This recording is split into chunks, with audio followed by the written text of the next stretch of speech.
over the past few years, and especially during COVID, you had the issue of kids had to move home with their parents because they couldn't afford to live on their own. That literally happened to me. I graduated college and I had to move back in with my parents for a couple of years because my industry shut down. So, that being said, raise your hand if you currently live with your parents. I actually don't. Some people don't. That's fine. Okay, a lot of us. Raise your hand if you plan on living with your parents after you graduate high school or college. Okay, raise your hand if you want to continue living with your parents forever. Anyone? If Ruben's here, he'd raise his hand, so I'll raise his hand. A few people are. Goodness gracious. Most people don't. It can be very difficult as you get older to continue living with your parents. You start to want to spread your wings, live on your own, have your own place, decorate it your own way, have your own friends over.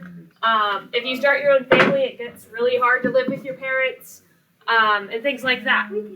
So, today we're going to talk about housing and how you budget for that, okay? As you start to go out and figure out how to live on your own. So, let's see, does this work? No, it doesn't. Why are we talking, guys? Good grief. Okay, so some of the things that you're going to need to think about, you don't have to answer this question. Some of the things you have to think about whenever you start going to live on your own. Before you decide where you live or how you're living, you have to think about these 7 things. Number 1, cost of living. Can you afford to rent, or can you afford to have roommates, or can you afford to buy a house? Okay? When I first moved to college, I could barely afford to rent. And now I'm paying half of a mortgage because my husband pays the other half. It's kind of like having a permanent roommate. The other things are job availability. The place that you're moving to, are there a lot of jobs? In Grayford and Palo Pinto, in this area, there's not a ton of jobs. And the ones that are here don't pay super well. So you have to take that into consideration. When you're on a college campus, there might be more jobs, but they're not going to be high paying. They're going to be minimum wage. Can you pay rent or a house note on that? You want to think about where you desire to be for your future and to make things better for your life and how happy you're going to be. Do you want to be really far away from your parents and family, or do you want to live right there on top of them? Some people don't like to be near their family. Some people do. Crime rate. I want to see that. This one varies by city and by state. Okay, and even just the area of a city. When my husband and I were first looking at houses in this area, we looked in mineral wells, and there were some streets we drove down that didn't look like they were going to be super safe. So we decided not to live right there in mineral wells. Whereas right now we live across from a police station. It's a lot safer.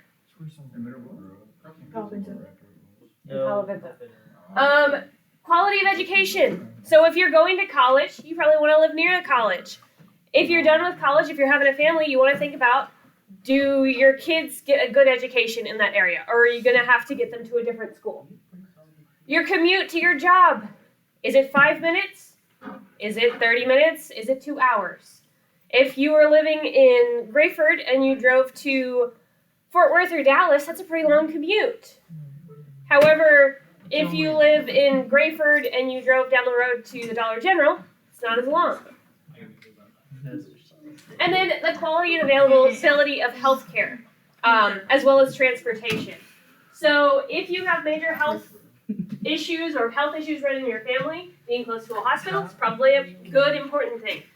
Or if you have family that lives all over the world or all over the United States, being close to an airport can be important. I had a college professor who refused to live anywhere that was further than like 2 hours from an international airport, so he could visit any family he needed to in an emergency. Personally, I'll live far away. As far away from everybody as possible, that's fair. That's the way my mom is. She wants to be on a great big piece of land, away from everyone as possible. My dad wants to. Okay. Sometimes, listen, sometimes you don't want to buy a home, sometimes you want to rent. You can either rent a home or a condo or an apartment. And there's some paperwork and fees that goes with that. Amen.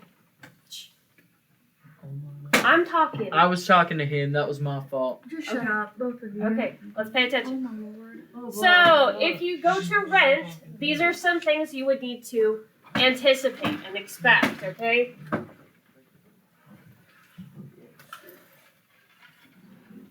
So, before you've even signed a lease, before you're officially allowed to rent somewhere, number one, you have to normally supply an application fee. You have to give them money just to apply, for them to process your paperwork and check your credit score. And alongside that is an administrative fee, where you're paying the salary of the people who are doing the paperwork. Administrative fee you will rarely ever get back, but in Texas, there is no limit on the application fee, but they must be refunded if you are not allowed to live there, if they reject you. Application deposit. Again, one of those entry fees. Okay, it's not a security deposit, but it can go towards your security deposit or your first month's rent. If you back out, then they're going to keep your money in this case. It's known as a good faith deposit or a holding deposit. It holds your spot, in theory. If you use a real estate agent to find a place to rent, you will have to pay them. They have a real estate broker fee. If you're going to have a pet and rent somewhere, expect to pay pet insurance and expect to pay pet rent or pet deposit or pet fees, depending on where it is. And then a security deposit, which is the money you give your landlord or the company that owns the property, so that if something happens while you're there, they can fix it. If you punch a hole in the wall and you forget to repair it, or if your toilet breaks and they need to replace it, or you ruin the carpet because you have a dog, okay? All of those things are something you have to consider when you're deciding whether or not to rent. Those are fees that come up front before you've even paid for your first month there. And some places have a move-in fee, but I've personally never seen a place with a move-in fee. Okay, now we're gonna watch a video about whether or not you should buy a house. Buying a house isn't for everybody, but if it's for you, you should maybe be thinking about it by the end of this video. Thank you to Brilliant for supporting PBS Digital Studios. When you hear the phrase, the American dream, what picture comes to mind? For a long time, the classic version included a white picket fence, 2.5 children, and of course, a house. The importance of homeownership is still embedded in American culture. 7 in 10 adults say they want to own their own home someday, and yet, actual homeownership has dropped to its lowest level since 1967. The biggest culprit, those pesky millennials, with an 18% decrease since 2004. If owning a house is still important, then are young people just being foolish? Or are they reacting rationally to a changing economy?